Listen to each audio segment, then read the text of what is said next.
पहली बार ऐसा हुआ कि ट्रेजरी पे ताले लग रहे हैं। जानकारी ये मिली कि फिर से 15 दिन के लिए ट्रेजरी को बंद कर दिया जा रहा है। उसका कारण है कि कोष नहीं है।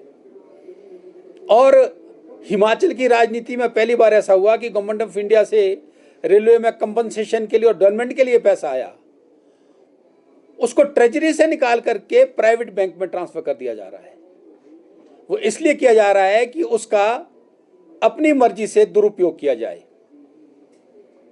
इसके बाद बड़े दुर्भाग्य की बात है कि एक तरफ बोलते हैं आपदा है, एक तरफ बोलते हैं तनख्वाहें देने को पैसे नहीं हैं, एक तरफ बोलते हैं कि कर्मचारियों की पेंशन देने के पैसे नहीं हैं। माननीय मुख्यमंत्री जी, मैं जानना चाहता हूं कि रोज नए चेयरमैन की जो नोटिफिकेशन हो रही है कि क्या वो बिना तनख्वाह के हो रही है? क्या उसके आवास पे और उसकी गाड़ी पे खर्चा नहीं हो रहा है? तो आपकी प्राथमिकता तो अपने लोगों को रोज एक नया चेयरमैन बनाना, नया डायरेक्टर बनाना और उसकी व्यवस्था को खड़ा करने तक ही सीमित है, ना कि हिमाचल के कर्मचारियों की आपको चिंता है, हिमाचल के पेंशनरों को आपकी चिंता है। आम गरीब आदमी की बात ही तो छोड़ो। इतना समय हो गया बर्फ पड़ने के बाद, अभी तक बहुत सारे रूरल एरियाज के रोड नहीं खुले हैं, वो बंद पड़े हैं। बहुत सारी जगहों में अभी तक बसें नहीं जा रही हैं। जब HRTC को कहा जाता है कि बसें क्यों नहीं भेज रहे हैं, तो वो कहते हैं कि जी PWD से क्लियरेंस नहीं मिली, PWD की रोड्स क्लियर नहीं है। और PWD को पूछते हैं तो बोलते हैं कि हमको तो डीजल डालने के लिए मशीनों में पैसे नहीं हैं।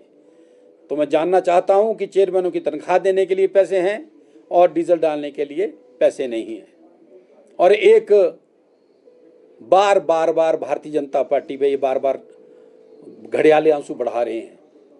ये कहते हैं कि वोट चोरी हो गया, वोट चोरी हो गया। बार बार इस नैरेटिव को देश में बनाने की कोशिश करते हैं। अरे वोट चोरी का तरीका तो आपने इजाद कर दिया। पहले आपने पंचायत के चुनाव डेफर करवाए, डेफर करवाने के बाद लोग कोर्ट में गए, कोर्ट में जाने के बाद पंचायती राज प्रकोष्ठ ने चुनाव करने के, पंचायती राज कमीशन ने चुनाव कराने के आदेश दिए।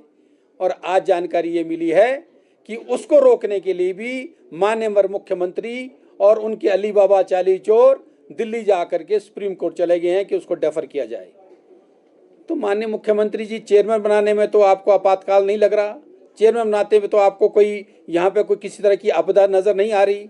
और जब ये डेमोक्रेसी को का आप कत्ल कर रहे हैं, you are literally raping the democracy.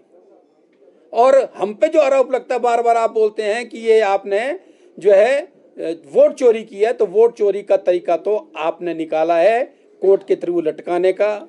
उन गरीब पंचायत के लोगों का, आम डेमोक्रेसी की बेसिक नीड होती है पंचायत के चुनाव, आप उसको टाल करके क्या बताना चाहते हैं, ये हिमाचल की जनता आपसे जानना चाहती है। नमस्कार, जय हिंद, जय भारत। नमस्कार, पत्रकार मित्रों का हमारा प्रणाम। आज की इस वार्ता में हमारे साथ आदरणीय संजय सूद जी, जो पार्टी के यहाँ से प्रत्याशी भी रहे और पूर्व कोषाध्यक्ष हैं, मेरे छोटे भाई करण जी, जो मीडिया को पूरे प्रदेश में हेड करते हैं। आज की ये जो प्रेस वार्ता है, ये आदरणीय मुख्यमंत्री जी की जो घबराहट है और जो उनका बिना मतलब का वक्तव्य है RDG को लेकर के, ये बड़ा दुर्भाग्यपूर्ण है। मैं आदरणीय मुख्यमंत्री जी से जानना चाहता हूं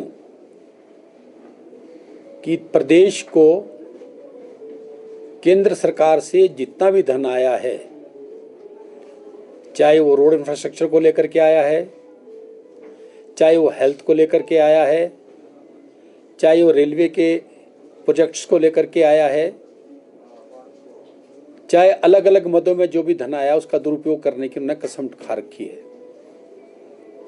हालत ये है कि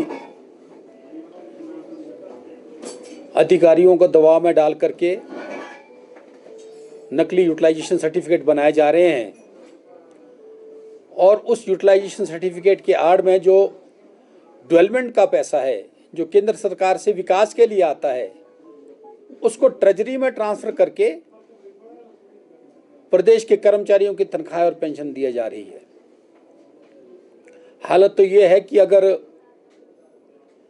जीएसटी का पैसा समय रहते हुए केंद्र में ना आए तो तनख्वाह देने के लिए भी 1 तारीख से 10 तारीख तक के दिन आगे करने पड़ते हैं। पेंशन की तो बात ही छोड़िए। हालत यह है कि आपसी होड़ इतनी ज़्यादा है अधिकारियों और राजनीतिकों के बीच में कि जो टेंडर 30 करोड़ रुपए की डीपीआर के बाद प्रोसेस के लिए और एग्जीक्यूशन के लिए जाता है, बार बार कैंसिल करने के बाद वही काम नए सिरे से 100 से 120 करोड़ रुपए तक उस कार्य को करने की फ्रेश डीपीआर बना करके नए एस्टीमेट्स के साथ नए टेंडर में डाला जाता है। ये सब मैनिपुलेशंस हैं।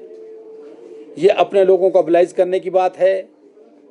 जो नैरेटिव इन मुख्यमंत्री ने सेट किया कि ये प्रदेश के लिए नहीं सिर्फ अपने लोगों के लिए हैं, वो नैरेटिव को ही आगे बढ़ा रहे हैं।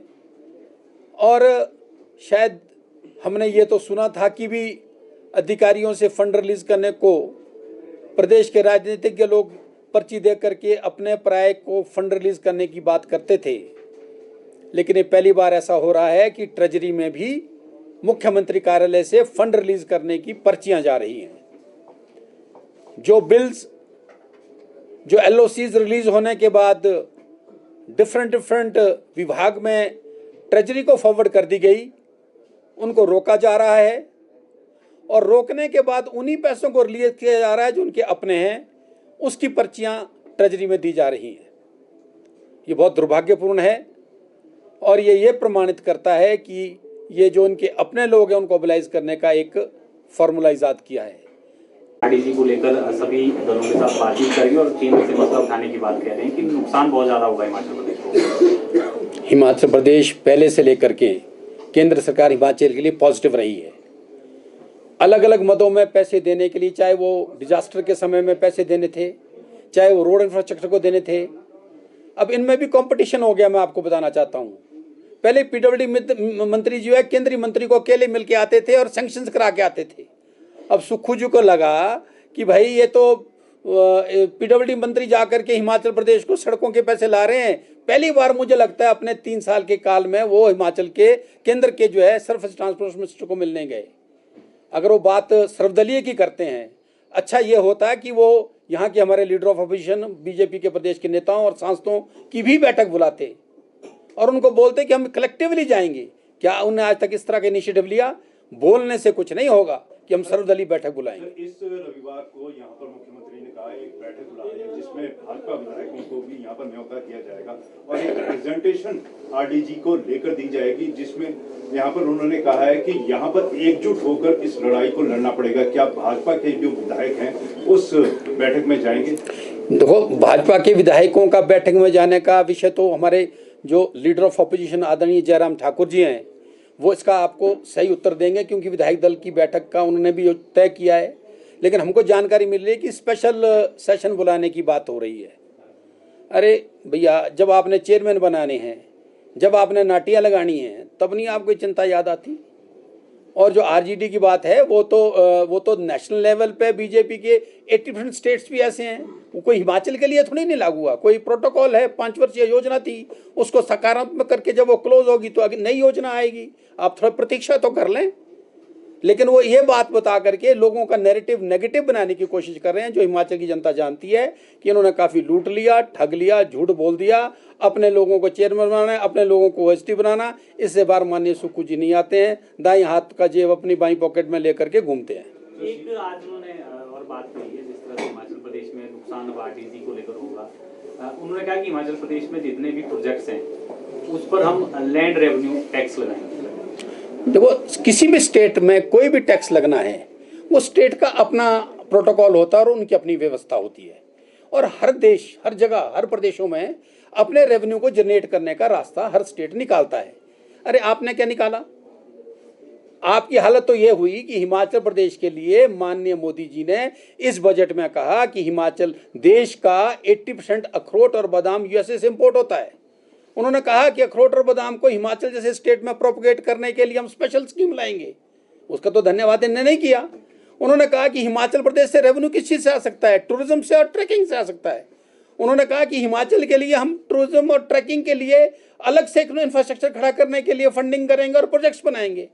अरे 2 शब्द धन्यवाद के भी कर लेते। अगर तुम कुछ मांगना चाहते हो तो जो उन्होंने दिया उसका आभार प्रकट करने में आपको क्या दिक्कत है, क्यों नहीं करते? लेकिन ठीक है, आपको लगता है कि आपको विरोध करना है, विरोध के लिए विरोध करना तो आप कीजिएगा।